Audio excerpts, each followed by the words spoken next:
Air New Zealand has been forced to ground aircraft following a global engine shortage reported by Stuff Travel of New Zealand.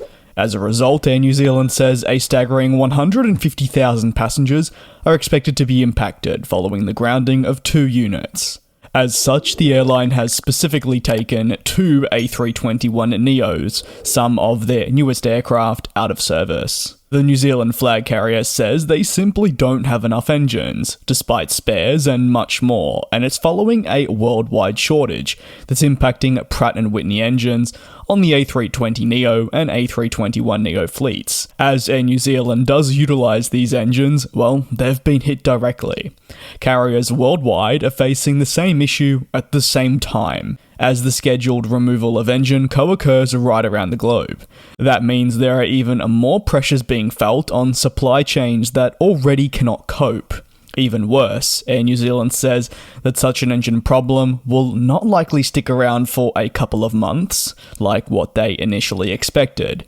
Instead, the airline is forecasting this problem to remain for the whole calendar year, potentially even stretching into 2024. Although the grounding causes an inconvenience, Air New Zealand is choosing to look at it in a different way. They say they've managed this so well that they've actually only been forced to ground 2 aircraft.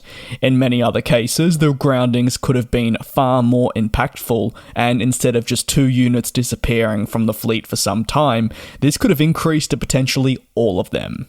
Air New Zealand began the removal of aging Airbus narrowbodies years ago in favour of these very aircraft that they're now grounding, which are the more efficient new engine option, or more commonly referred to as NEO.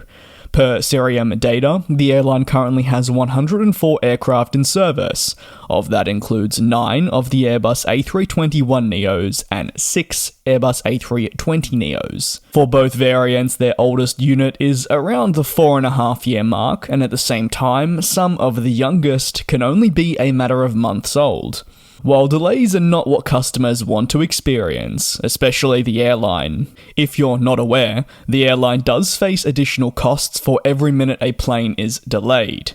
Despite all of this, they've plotted their schedule so that while customers, yes, may be impacted, there won't be hefty delays to their travel plans, with inconveniences only lasting around 60 to 90 minutes at the most before people can be booked on onward travel. Even with these aircraft out of action, Air New Zealand is pleased by the minimal implications their passengers will face. Air New Zealand, unfortunately, is also not unfamiliar with wet leasing aircraft on, something they may be forced to do if they see it fit.